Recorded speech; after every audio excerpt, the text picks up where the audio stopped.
نحمدہ ونصلی علی رسول الکریم اما بعد فاعوذ باللہ من الشیطان الرجیم بسم اللہ الرحمن الرحیم رب اشرح لی صدری ویسر لی امری واحلل عقدۃ من لسانی یفقہوا قولی۔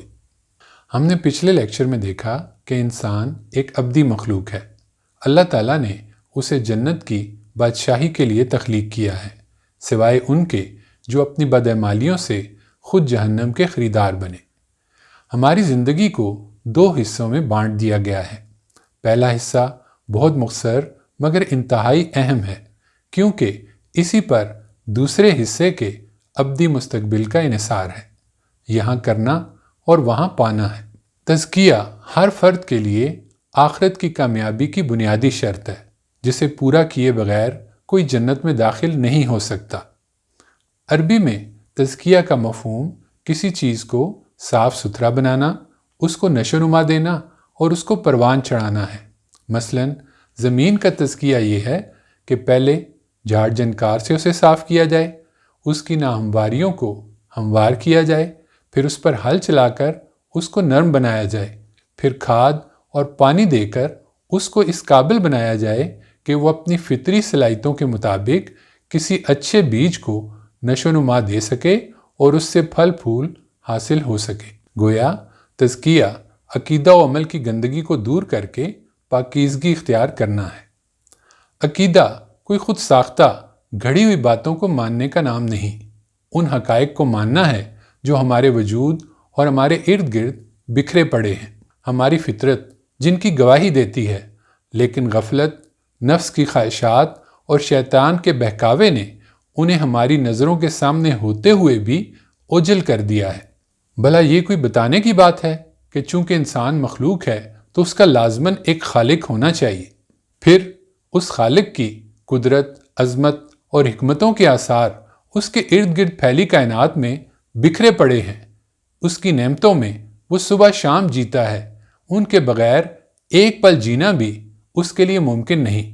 وہ رب جس نے ہر چیز کو اپنے اپنے کام میں لگا دیا ہے، کیسے ہو سکتا ہے کہ انسان جیسی شاہکار مخلوق کو اس نے بھٹکنے کے لیے چھوڑ دیا ہو؟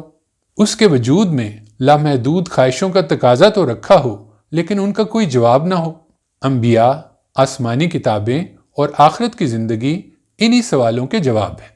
انہی حقائق کو ذہن میں رکھتے، دل میں تصدیق کرتے، اپنی زبان سے ان کا اظہار کرتے ہوئے اپنے اعمال کو خدائی احکام کے مطابق ڈھالنا عمل کا تزکیہ ہے۔ اب ہم دیکھیں گے کہ روزہ تزکیہ کے مقصد میں کیسے اور کس قدر مدد کرتا ہے۔ ہم نے یہ دیکھا کہ انسان کا اصل مسئلہ آخرت کی کامیابی ہے۔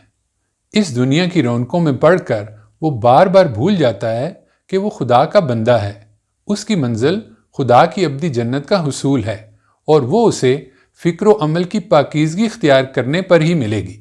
انسان ان حقائق سے جب غافل ہو جائے تو وہ کیا کرتا ہے؟ وہی جو ہم اپنے ارد گرد صبح شام اسے کرتے دیکھتے ہیں۔ گھروں، دفاتر، سڑکوں، اسکولوں، کالجوں، دیگر اداروں، غرض ہر جگہ فساد مچا ہوا ہے۔ وہ اپنی زبان پر قابو نہیں پا سکتا، گھر جہنم بن گئے ہیں۔ وہ اپنی خواہشات پر قابو نہیں پا سکتا، دفاتر رشوت اور سفارش کا مرکز بن گئے ہیں۔ ہسپتال اور تعلیمی ادارے جنہوں نے اس کی جسمانی اور روحانی صحت کا اہتمام کرنا تھا، جسمانی اور روحانی قتل گاہیں بن گئے ہیں۔ وہ بھول چکا ہے کہ اس کی طاقت، صحت، اقتدار اور دوسرے کی کمزوری اس کی آزمائش ہے۔ جوں جوں اس کی طاقت، اقتدار اور اثر اندازی میں اضافہ ہوتا ہے، اس کی ذات سے، اسی نسبت سے معاشرے میں فساد پھیلنا شروع ہو جاتا ہے۔ کرنے کا کام کیا ہے؟ اسے یاد دلایا جائے کہ وہ کون ہے اور اس کی کیا حیثیت ہے اور اس کی منزل کیا ہے۔ اسے ہر دم یہ یاد رہے کہ وہ خدا کا بندہ ہے، وہ خدا کس قدر عظیم اور مہربان ہے۔ صبح شام وہ اسی سے سب نعمتیں پا رہا ہے، اور اس کی اگر وہ فرما برداری کرے گا تو اس کا صلہ کبھی نہ ختم ہونے والی جنت کی ابدی بادشاہی کی شکل میں ملے گا، اور اس امتحان کی ناکامی کی صورت میں اس کی بد نصیبی کا کوئی ٹھکانہ نہ ہوگا۔ دیکھیں روزہ یہ کام کتنی خوبصورتی سے کرتا ہے۔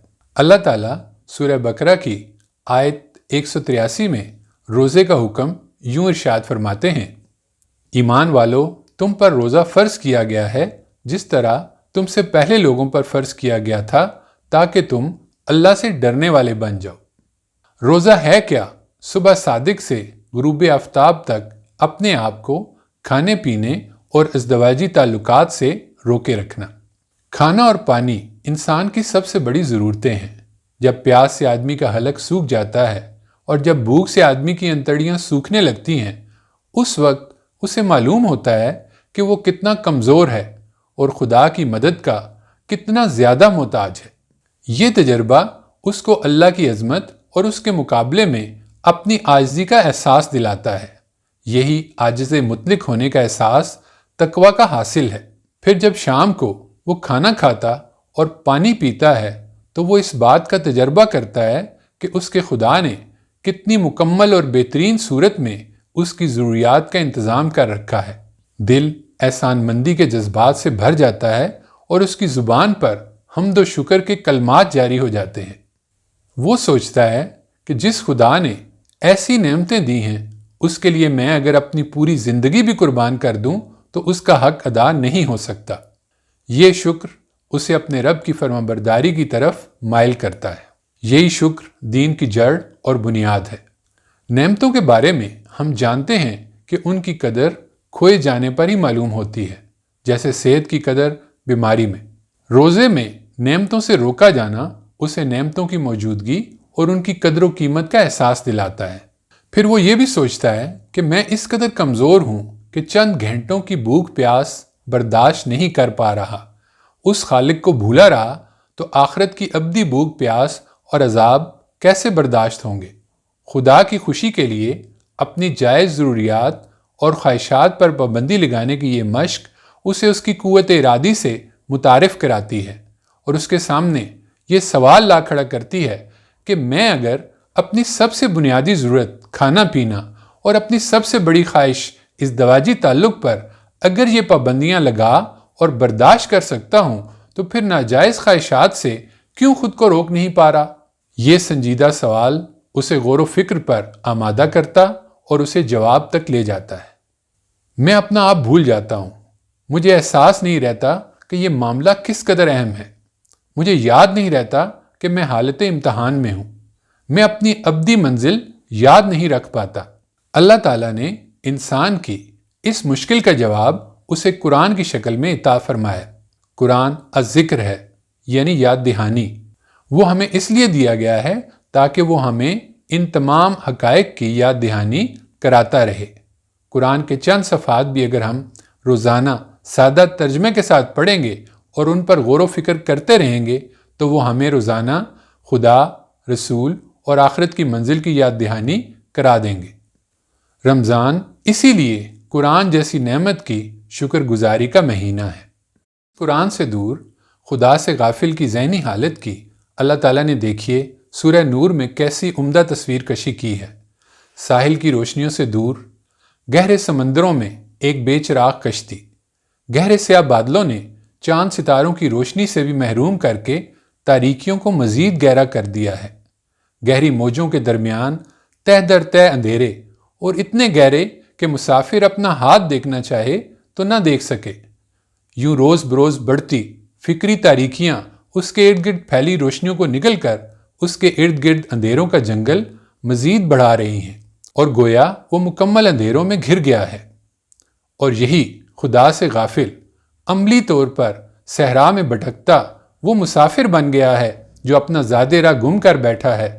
یہ بھی خدا سے دیے گئے زاد راہ توحید اور فطرت کے خیر و شر کے شعور کو کھو بیٹھا ہے، اور اب یہ قیمتی متاع کھونے کے بعد منزل کا پتہ کھو کر گویا کٹی پتنگ بن گیا ہے یا بے پتوار کشتی۔ مال، دولت، جائیداد، اولاد کی کامیابی، شہرت، سماجی مرتبہ جیسے بے شمار سرابوں کے پیچھے دیوانہ وار بھاگتے بھاگتے ایک دن ایسا آتا ہے جب موت کا فرشتہ اسے لینے آتا ہے تو بھلے وہ دنیا کا خوش نصیب ترین انسان ہو، اس کی آخرت کی بد نصیبی کا تصور بھی نہیں کیا جا سکتا۔ اللہ تعالیٰ نے قرآن میں ارشاد فرمایا کہ جو شخص یہ حقیقت پا گیا کہ اس کائنات کا ایک بنانے والا ہے، اسے یوں سمجھیے الجھی ہوئی ڈور کا سرا مل گیا۔ اب اس کی ساری گتھیاں سلجھ جائیں گی۔ فرض کیجئے آپ گھر سے کہیں جانے کے لیے نکلے، راستے میں حادثے میں سر پر لگنے والی چوٹ کے نتیجے میں چند لمحوں کے لیے آپ بھول گئے کہ آپ کون ہیں، کہاں سے آ رہے ہیں، کہاں جانا ہے۔ آپ اپنی بے بسی اور بے چارگی کا ذرا تصور تو کیجئے۔ ایسے میں کوئی آپ کو یہ سب یاد دلا دے تو آپ اس کے کس قدر شکر گزار ہوں گے۔ قرآن کے بغیر انسان اس مسافر کی طرح ہے جسے نہ یہ معلوم ہو کہ وہ کون ہے، کہاں سے آیا ہے، اور نہ یہ کہ اسے جانا کہاں ہے۔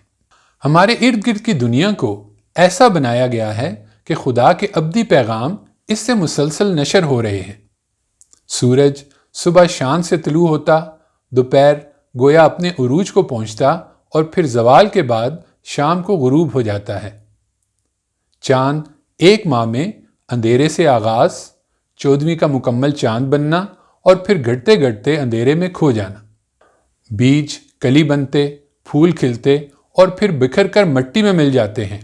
غور کیجئے تو یہی انسانوں کی عمومی کہانی ہے، بچپن، جوانی، بڑھاپا اور پھر اس دنیا سے دوسری دنیا کو روانگی۔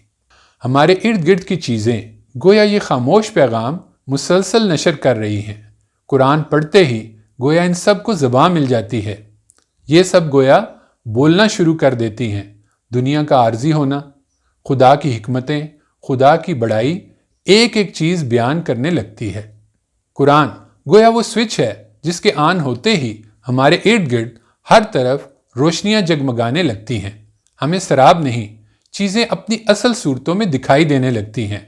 قرآن ہمیں بتاتا ہے کہ یتیم سے چھینا گیا مال تمہیں یہاں سامان عیش لگ رہا ہے، لیکن اصلاً یہ تم اپنے پیٹ میں آگ بھر رہے ہو۔